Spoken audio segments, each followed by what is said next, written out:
빗속에서 집을 나섰던 90대 할머니가 실종 40시간 만에 무사히 구조됐습니다. 거동이 불편한 데다 비까지 많이 내려서 위험천만한 상황이었는데 빗속에서도 곁을 지켰던 반려견 백구가 할머니의 목숨을 구했습니다. 알고 보니 할머니와 백구 사이에는 감동의 보은 사연이 숨어 있었습니다. 강진원 기자가 전해드립니다. 지난 25일 새벽 집을 나선 93살 김할머니. 불편한 몸으로 반려견과 함께 마을을 벗어나는 장면이 근처 축사 CCTV에 마지막으로 포착됐습니다. 마을 주민이 총동원되고 경찰 드론이 할머니의 예상 동선을 추적하는 상황. 수색전 끝에 이틀 지난 40시간 만에 2km 떨어진 들판에서 할머니를 찾았습니다. 됐어요. 다 됐어요. 어디 아파요, 어디? 빗속에서 체온이 떨어져 위험했지만 할머니의 곁에는 백구가 있었습니다.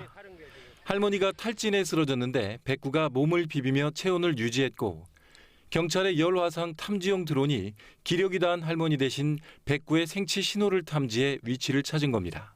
할머니께서는 물속에 이렇게 누워 계셨기 때문에 체온이 그렇게 정확하게는 표현이 되진 않았고요.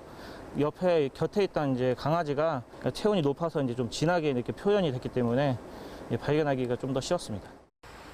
할머니는 밖에서는 잘 보이지 않는 농로 안쪽에 쓰러져 있었습니다. 만약 옆에서 백구가 챙기지 않았다면 경찰 드론에 발견되지 않아서 위태로운 상황을 맞을 뻔했습니다. 유기견 백구는 3년 전 대형견에 물려 사경을 헤매다 할머니 가족이 구해줘 인연을 맺었습니다. 이후 할머니와 백구는 한시도 떨어지지 않을 만큼 둘도 없는 사이가 됐습니다. 얘가 정이 더 우리한테 더 했는지 하여튼 잘 쫓아다녔어요. 쫓아다니고 그 은혜로 할머니를 더 구해줬는지도 모르죠.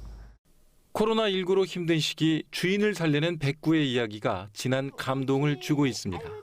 TJB 강진원입니다. 네, 안녕하세요. TJB 강진원입니다. 저희가 보도한 내용은 치매에 걸린 90대 할머니가 새벽 2시에 이제 집을 나가신 거죠. 근데 강아지랑 같이 나갔어요. 근데 40시간 동안 못 찾았는데 이 할머니께서 그 농수로에 이렇게 쓰러져 계셨습니다. 돌아가시기 직전이었었죠. 근데 그 강아지가 몸을 계속 비볐던 것 같아요. 그래서 체온이 살아 있었고 남아 있었고 그 강아지가 할머니와 같이 있었을 때 강아지의 그런 어떤 체온이 경찰청에 갖고 있는 특수한 드론 열화상 감지 카메라에 잡혔기 때문에 이 할머니가 다시 돌아오셨고 그래서 결국 중환자실에서 한참 동안 계시다가 돌아와서 백구하고 다시 이제 감격스러운 포옹을 하는 거기까지 장면을 담고 있습니다. 좀 5개의 꼭지 뉴스를 좀 파생을 시켰는데요. 좀 생각을 해봤습니다. 지금 보면 뭐 대장동처럼 이 큰 고발건도 아니고 이거는 그냥 잔잔한 스토리거든요. 왜 이게 좀 화제가 됐을까?